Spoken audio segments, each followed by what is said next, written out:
For years, it seemed like a moment that might never happen. Prince Harry's children were growing up thousands of miles away from the royal family, and with every passing year, the distance between them appeared to grow even wider. But after one of the most emotionally exhausting weeks Harry has faced since stepping away from royal life, something remarkable finally happened. Prince Archie and Princess Lilibet were reunited with their grandfather, King Charles, in a long-awaited family gathering that many thought might never become reality. On the surface, it looked like a heartwarming reunion. But behind that single meeting was a week filled with unexpected setbacks, public disagreements, legal disappointment, and the kind of royal drama that has followed Harry for years. At several points, it seemed the reunion itself might fall apart before it even had the chance to happen. Yet despite everything standing in the way, Harry remained focused on one goal: giving his children the opportunity to reconnect with the family history that shaped his own life. Along the journey, he introduced Archie and Lilibet to places that held some of his most precious memories, including the home where Princess Diana grew up and the place where she now rests. But the emotional reunion with King Charles was only one chapter in a much bigger story. Because while one family relationship finally showed signs of healing, another remained as fractured as ever, revealing that Harry's journey between his past and present is far from over. Looking back now, it's easy to focus on the emotional reunion at Highgrove. But what many people don't realize is just how close the entire trip came to falling apart before it ever reached that point. What was originally planned as a hopeful return to Britain for Prince Harry, Meghan Markle, Prince Archie, and Princess Lilibet gradually unraveled into a week filled with uncertainty, public disagreements, and mounting frustration. Instead of making headlines for family reunions, the visit was quickly overshadowed by familiar tensions between Harry and the royal institution he left behind in 2020. The first obstacle was security. When plans for the trip were first announced, Meghan and the children were expected to spend much of the week alongside Harry as he carried out engagements connected to the 2027 Invictus Games in Birmingham. But those plans changed dramatically after Harry learned that his family would not receive the level of police protection he believed was necessary during their stay in the United Kingdom. Faced with those concerns, he made the difficult decision to travel to London alone while alternative arrangements were considered. What was supposed to be a joyful family visit suddenly became clouded with uncertainty. The complications didn't stop there. Soon afterward, another disagreement spilled into public view, this time over accommodation. Reports suggested that Harry had initially declined an offer to stay at a royal residence before later attempting to accept it, only to be told that the deadline had already passed. Palace officials and Harry's team offered differing accounts of what had happened, turning what could have remained a private family matter into yet another highly publicized dispute. For royal watchers, it felt like another chapter in the ongoing communication problems that have repeatedly complicated Harry's relationship with the institution. Behind the scenes, sources described the situation as deeply stressful. Instead of focusing entirely on Harry's charitable work and his long-awaited return with his family, much of the attention shifted toward questions about security, logistics, and public disagreements. Royal commentators even described the visit as a nightmare, pointing out that what had been billed as a major homecoming gradually became consumed by the same misunderstandings and mistrust that have surrounded Harry's visits to Britain for years. For Meghan, the situation was reportedly especially painful. According to people familiar with the couple, she had expected to spend much of the trip beside Harry, supporting him during his public engagements while also allowing Archie and Lilibet to reconnect with members of the royal family. Instead, she reportedly found herself watching the unfolding public back and forth from a distance. Reports claimed she felt deeply saddened by the way events unfolded, though those close to the couple emphasized that she remained fully supportive of Harry and continued to let him take the lead when it came to navigating relationships with his family. Many of Harry's supporters argue that the underlying issue has remained remarkably consistent over the years. They believe that uncertainty surrounding security continues to create unnecessary complications every time the Sussex family considers visiting Britain. According to sources quoted in media reports, resolving those concerns could make future visits far more straightforward, allowing Harry to spend less time dealing with logistical challenges and more time focusing on the people and causes that matter most to him. By this stage of the week, it seemed as though almost everything that could go wrong already had. Public criticism was growing, family tensions remained unresolved, and the reunion Harry had hoped for still felt uncertain. But then, just as he was trying to navigate all of that pressure, another devastating piece of news arrived, one that could have completely overshadowed everything else had Harry allowed it to. Just when it seemed the week couldn't become any more difficult, Prince Harry was dealt another major setback, this time inside the courtroom. On July 7th, he learned that he had lost his years-long legal battle against Associated Newspapers, the publisher of the Daily Mail. The case, reportedly worth tens of millions of dollars, had been closely watched for years and involved several high-profile claimants. For Harry, who has long argued that sections of the British media crossed serious lines in their pursuit of stories, the ruling was a deeply disappointing outcome. Royal commentators described the decision as one of Harry's biggest legal defeats since stepping away from royal life. After investing years into the case, hoping it would bring accountability and closure, the court dismissed the claims in their entirety. It was the kind of headline that could easily have dominated the rest of his trip, adding even more pressure to an already exhausting week marked by security concerns, family tensions, and public scrutiny. But what happened next surprised many people. Only minutes after the verdict became public, Harry walked onto the stage at an Invictus Games conference in London. Reporters' phones were buzzing with breaking news alerts, yet Harry greeted the audience with a light-hearted joke about the venue being one of the few rooms in the UK that has air conditioning during the summer heat wave. To anyone watching, there was little sign of the disappointment he had just experienced.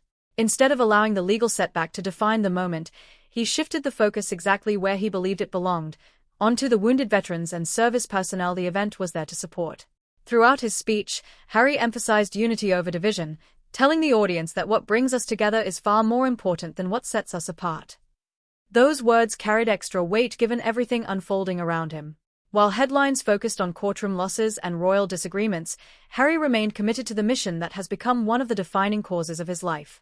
For many in attendance, his ability to compartmentalize personal disappointment and continue serving others was one of the most striking moments of the week. That commitment didn't end with Invictus. As his visit continued, Harry threw himself into other charitable engagements that have long reflected the values he inherited from Princess Diana. At Birmingham Children's Hospital, he celebrated the 20th anniversary of the well-child nurses who care for children with complex medical needs. He spent time talking with families, hugging staff members, and chatting naturally with young patients. In one light-hearted moment, he smiled as he revealed that Prince Archie is currently obsessed with Lego, a small but relatable glimpse into life as a father that quickly resonated with parents everywhere. Those who met Harry during the visit described someone who remained warm, approachable, and fully engaged despite the challenges unfolding behind the scenes. Nurses and organizers praised the way he connected with children and families, saying his genuine interest in people made every conversation feel personal. Moments like these have become a hallmark of Harry's public work, reminding many observers of the compassionate approach that once made Princess Diana so beloved around the world. In many ways, the week revealed two very different sides of Prince Harry's life. On one side were legal battles, institutional tensions, and headlines filled with conflict. On the other was a man continuing to support veterans, comfort families, and champion causes that had defined much of his public service. It was a powerful reminder that while setbacks may shape the news cycle, they don't always define the person living through them. And perhaps Harry understood that better than anyone. Because even as cameras followed his public appearances, his mind seemed to be focused on something far more important, a private family reunion that had the potential to mean more than any courtroom victory ever could. While Prince Harry continued fulfilling his public engagements, the reunion he had been hoping for was quietly beginning to take shape behind the scenes. After days of uncertainty, Meghan Markle, Prince Archie, and Princess Lilibet made their way to Britain from Portugal, where the family had reportedly been enjoying a private vacation. Their arrival transformed what had started as a difficult and unpredictable week into something far more meaningful. For Harry, this was no longer just another visit to the United Kingdom, it was an opportunity to introduce his children to the places and people that had shaped his own life. Only hours after wrapping up his appearance in Birmingham, Harry and his family travelled to Highgrove House, King Charles's beloved country residence in Gloucestershire. There, away from the intense spotlight that so often follows the royal family, Archie and Lilibet were reunited with their grandfather for the first time in several years. It was a meeting many royal watchers had hoped would happen, but few knew whether it ever would. According to reports, Queen Camilla was also present, making the gathering an intimate family occasion rather than a formal royal engagement. What made the reunion especially symbolic was the setting itself. Highgrove is far more than one of the king's residences. It was one of the homes where Prince Harry and Prince William spent much of their childhood, creating memories long before the divisions within the family became public. Unlike Buckingham Palace, with its grand ceremonies and official duties, Highgrove has always been viewed as a more personal space, a place associated with family life rather than royal protocol. For Archie and Lilibet, it offered a first glimpse into the environment where their father grew up, allowing them to connect with a part of their heritage that has often felt distant. The visit remained intensely private. Buckingham Palace confirmed that the family gathering had taken place but made it clear that no photographs would be released and no details of the conversations would be shared. Many observers welcomed that decision, arguing that moments like these deserve privacy if relationships are ever to heal. Behind closed doors, away from cameras and headlines, the focus could remain exactly where Harry had always hoped it would be, on rebuilding family connections instead of creating another public spectacle. But Highgrove wasn't the only place Harry wanted his children to experience during the trip. According to reports, the family also stayed at Althorp, the Spencer family's ancestral estate where Princess Diana spent much of her childhood and where she was laid to rest after her tragic death in 1997. Hosted by Harry's uncle, Charles Spencer, the visit gave Archie and Lilibet an opportunity to learn more about the grandmother they never had the chance to meet. Rather than simply hearing stories about Princess Diana, they were able to walk through the landscape that had shaped her early years and visit one of the most meaningful places connected to her memory. For Harry, that part of the journey may have been just as important as the reunion with King Charles. Throughout the years, he has spoken openly about his determination to make sure his children know who Princess Diana was, not only as one of the world's most famous women, but as the compassionate mother whose values continue to influence his own life. By bringing Archie and Lilibet to Althorp, Harry appeared to be building a bridge between generations, allowing the past to become something personal rather than simply historical. Taken together, the visits to Highgrove and Althorp reflected something much bigger than a family holiday. They represented Harry's ongoing effort to give his children a connection to every part of their identity: the royal family, the Spencer family, and the extraordinary woman whose legacy links them both. It was a journey through family history, one that balanced hope with remembrance and looked toward the future without forgetting the past. Yet even as one relationship showed encouraging signs of healing, another remained frozen in place. Because while Harry was reconnecting with his father, the divide between him and his brother appeared no closer to being repaired. While Prince Harry's reunion with King Charles offered a rare glimpse of hope, another relationship remained noticeably absent from the story. Throughout the visit, one person many royal watchers wondered about was Prince William. After years of public disagreements, interviews, and the release of Harry's memoir Spare, the relationship between the two brothers has become one of the most closely followed and most heartbreaking chapters in the modern history of the royal family. And despite being in the same country at the same time, the brothers never met. The contrast was impossible to ignore.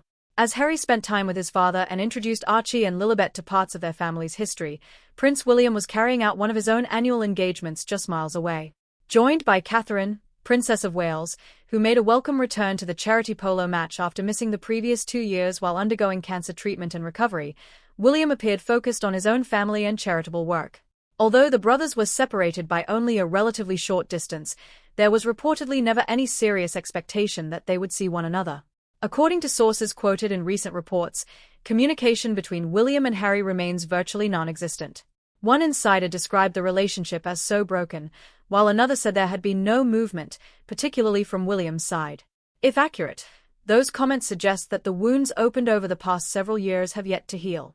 The disagreements that followed Harry and Meghan's decision to step back from royal duties in 2020, and later intensified after Harry publicly shared his experiences in Spare, continue to cast a long shadow over the once inseparable brothers.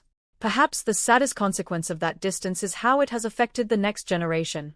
Prince George, Princess Charlotte, and Prince Louis have little to no relationship with their cousins, Prince Archie and Princess Lilibet, despite being first cousins. What could have been childhoods filled with shared holidays, birthdays, and family traditions has instead unfolded on opposite sides of the Atlantic. For many royal followers, that's one of the most heartbreaking aspects of the ongoing divide, because it's no longer only about two brothers, it's about an entire generation of children growing up without knowing one another. Royal commentators have often reflected on how painful that reality might have been for Princess Diana. Reports quoting those close to the family suggest she would have been devastated to see her sons so deeply estranged, especially considering how close they once were. As children, William and Harry leaned on one another through extraordinary circumstances, including the loss of their mother. Their bond was often described as unbreakable. Seeing that relationship unravel has been difficult for many who remember the affection and support they once shared.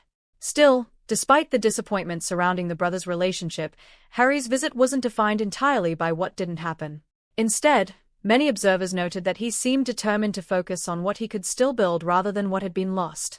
Reconnecting with his father, introducing his children to their family heritage, and continuing his charitable work all suggested a man trying to move forward, even while carrying the weight of unresolved relationships.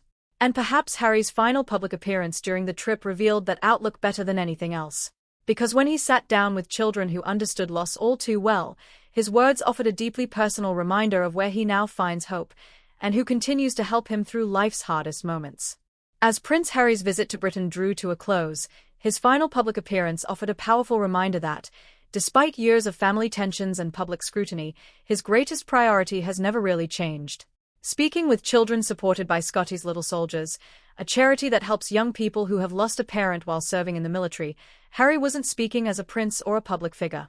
He was speaking as someone who understood grief from personal experience. Having lost Princess Diana when he was just 12 years old, he knows how isolating those emotions can be, and his message was one of honesty, hope, and resilience. Looking out at the children, Harry encouraged them to lean on one another during life's hardest moments. He acknowledged that grief can feel incredibly lonely, but reminded them that they don't have to face it by themselves. It was a message that carried extra weight because it reflected lessons Harry has spent decades learning himself. Rather than pretending pain simply disappears with time, he spoke about the importance of connection, support, and allowing yourself to accept difficult emotions instead of hiding them. One exchange during the visit stood out above all the others. A 9-year-old girl named Poppy asked Harry a simple but deeply personal question: what makes him laugh after a difficult day? Harry paused before giving an answer that felt refreshingly honest. Sometimes it's just a difficult day, he admitted. It's not always possible to laugh. It was a reminder that healing isn't about forcing happiness or pretending everything is okay. Some days are simply harder than others, and that's something everyone experiences, regardless of who they are. Then Harry revealed what helps him through those moments. With a smile, he said, "My children make me laugh." It was a short answer, but one that spoke volumes. After years of headlines centered on royal disagreements, legal battles, and public controversy, Harry's thoughts returned to the people who matter most to him, Archie and Lilibet. They have become the source of joy that helps balance the weight of his past, giving him reasons to smile even on the most difficult days. That perspective became even more meaningful because of where the family spent part of their visit. During their stay in Britain, Harry, Meghan, Archie, and Lilibet also spent time at Althorpe, the Spencer family's 13,000-acre ancestral estate where Princess Diana grew up and where she now rests. Hosted by Harry's uncle, Charles Spencer, the visit gave Harry's children the opportunity to learn more about the grandmother they never had the chance to know. For Harry, it wasn't simply a visit to a historic family estate. It was another step toward ensuring that Diana's compassion, warmth, and values continue living on through the next generation. Taken together, the visits to Highgrove and Althorpe reflected the delicate balance Harry has been trying to achieve ever since stepping away from royal life. In California, he has built the life he says he always wanted, a quieter home with Meghan, Archie, and Lilibet at its center. But Britain will always remain part of who he is. It's where his childhood unfolded, where his mother's memory lives on, and where many of the relationships that shaped him still exist, even if some remain complicated. As one person familiar with Harry's life observed, he has always had one foot in each world. Whether the reunion with King Charles marks the beginning of a lasting reconciliation is something only time will reveal. Many close to Harry hope the relationship continues to improve, perhaps even leading to greater support for future Invictus Games events. But whatever happens next, this emotional journey made one thing clear. Harry is no longer trying to choose between his past and his present. Instead, he's working to connect them, giving his children a chance to understand where they come from while protecting the peaceful family life he has built. Perhaps that's the true story behind this remarkable week. It wasn't simply about royal reunions, legal battles, or public headlines. It was about a father determined to give his children something he once feared they might never have, a meaningful connection to both sides of their family and to the extraordinary legacy of Princess Diana. Because for Prince Harry, moving forward has never meant leaving the past behind. It has meant carrying the best parts of it into the future, one family memory at a time. What do you think? Could this reunion be the first step toward healing old family wounds, or is there still too much distance to overcome? Share your thoughts in the comments below. And if you enjoy thoughtful stories about the royal family and the people behind the headlines, don't forget to like, subscribe, and turn on notifications so you never miss our next video.